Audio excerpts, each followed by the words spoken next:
આજે હું પૂર્ણાશક્તિના ઘૂઘરા બનાવવાની છું। તો એની સામગ્રી મેં તૈયાર કરી છે।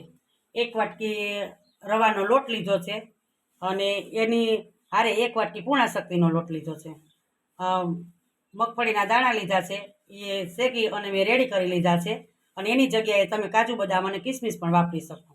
1 વાટકી ખાંડનો પાવડર કર્યો છે, એ જોતા પૂરતો નાખવાનો છે અને 1 વાટકી ઘઉંનો લોટ લીધો છે પૂરી વળવા માટે। તળવા માટે તેલ લીધું છે, લોટ બાંધવા માટે પાણી લીધું છે।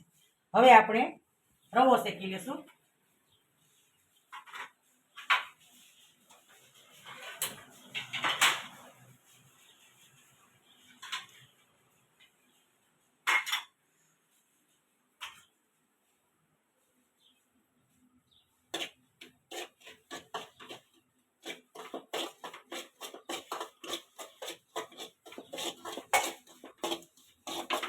રવો બ્રાઉન કલરનો થાય ત્યાં સુધી શેકવાનો છે।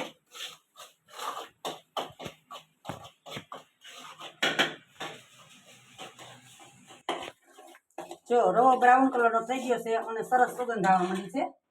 હવે આપણે પૂર્ણાશક્તિનો લોટ ઉમેરી દઈશું એમાં। પૂર્ણાશક્તિનો લોટ બહુ શેકવાનો નથી, સેજ ગરમ થાય ત્યાં સુધી શેકવાનો છે। ઠંડો થશે, આ ઠંડો થાય ત્યાં સુધી આપણે રાખી દઈશું। હવે આપણે રોટલી વણી લઈએ।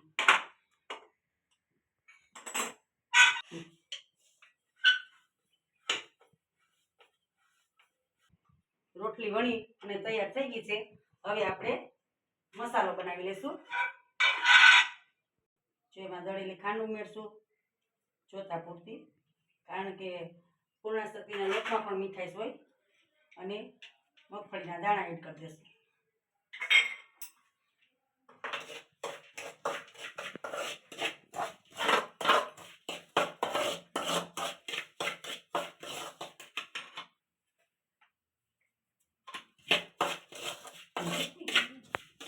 હવે આપણે તેલ ગરમ મૂકશું તળવા માટે।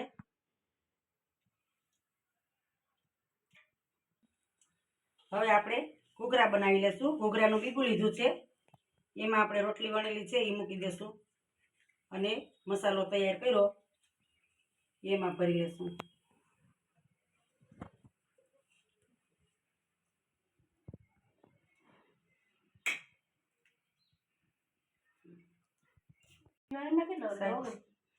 સાઈડમાં નીકળું છે એ આપણે લઈ લઈશું।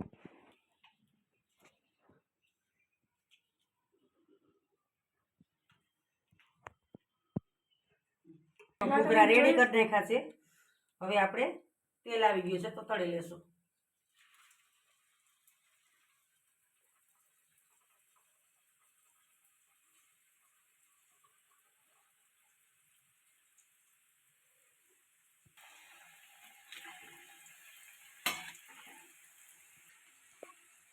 બ્રાઉન કલરના થાય ત્યાં સુધી તળવાના છે। બ્રાઉન કલરના થઈ ગયા છે। હવે આપણે એને ડીશમાં લઈ લઈશું।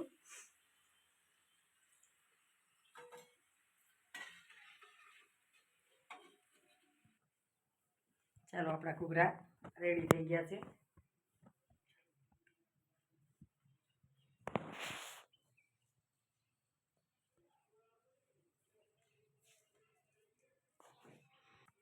ચાલો, હવે આપણે ઘૂઘરા ખાવાના છે। ચાલો, કેવો ટેસ્ટ આવે છે એ કહેજો। તમે ઘરે પણ આવા ઘૂઘરા અને બીજી બધી વાનગી પણ બનાવી શકો પૂર્ણાશક્તિમાંથી।